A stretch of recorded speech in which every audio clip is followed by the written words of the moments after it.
Hello বন্ধুরা, বাংলা নিউজে আপনাকে স্বাগত। শুরুতে সংবাদের শিরোনাম, পরে বিস্তারিত জানিয়ে দেব আমাদের হাতে থাকা সর্বশেষ গুরুত্বপূর্ণ আপডেট বাংলা সংবাদ। দ্রব্যমূল্য নিয়ন্ত্রণে বিশেষ টাস্ক ফোর্স গঠন। সিন্ডিকেট ভাঙতে সরকার আজ যে বিশেষ বাহিনী গঠনের ঘোষণা দিয়েছে তাতে কারা থাকছেন? এই উদ্যোগ কি আসলে কাজ করবে নাকি শুধু ঘোষণা হয়েই থাকবে?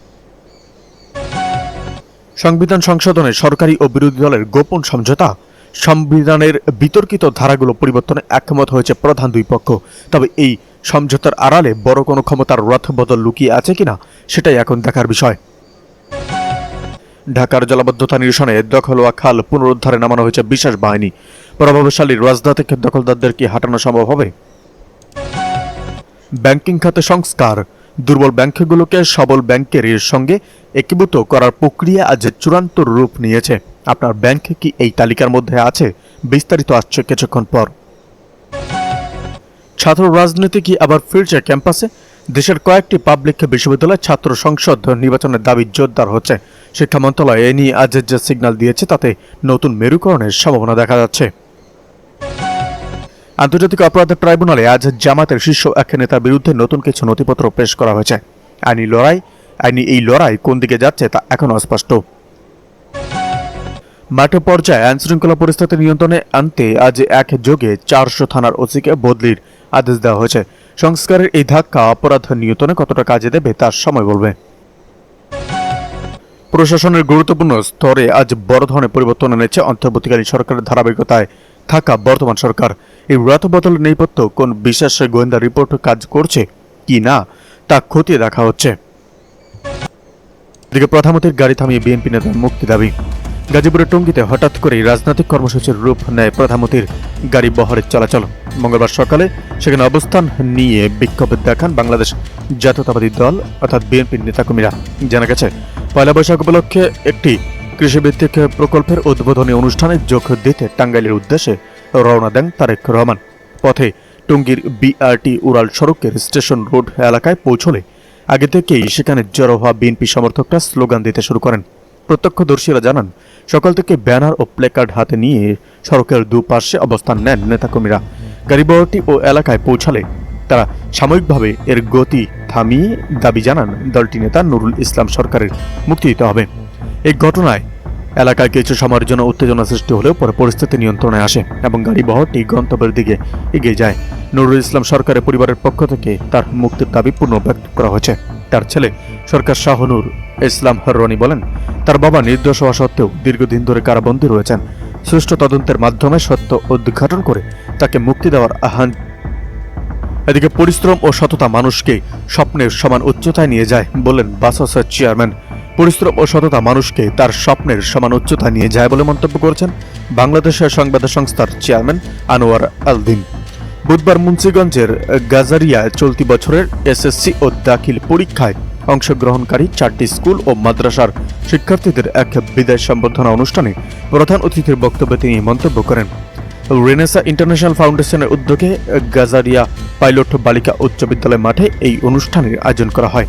রেনেসা ইন্টারন্যাশনাল ফাউন্ডেশনের চেয়ারম্যান ডক্টর মোহাম্মদ আতাউর রহমানের সভাপতিত্বে বিশেষ অতিথি ছিলেন ব্যারিস্টার বোলায়েত হোসেন, গাজারিয়া থানার অফিসার ইনচার্জ হাসান আলী এবং নোয়াখালী জেলা যুবদলের সভাপতি মঞ্জুরুল ইসলাম সুমন। শিক্ষার্থীদের উদ্দেশ্যে বাসসের চেয়ারম্যান বলেন, তোমরা দেশের আগামীর স্বপ্ন সারথী। স্বপ্নই মানুষকে সামনে এগিয়ে যাওয়ার প্রেরণা যোগায় এবং বড় হওয়ার সাহস দেয়। যার স্বপ্ন যত বড় সে তত বড় মানুষ। একজন মানুষ তার স্বপ্নের সমান বড়।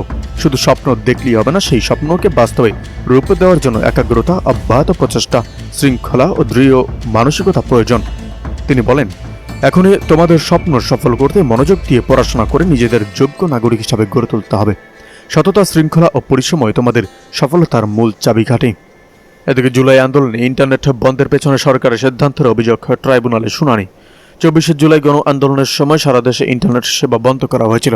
এটি সরকারের সিদ্ধান্তে হয়েছে বলে তিনি ধারণা করেছিলেন বলে জানিয়েছেন ইন্টারনেট সার্ভিস প্রোভাইডার আইএসপি অ্যাসোসিয়েশনের সাবেক সভাপতি ইমদাদুল হক মোল্লা।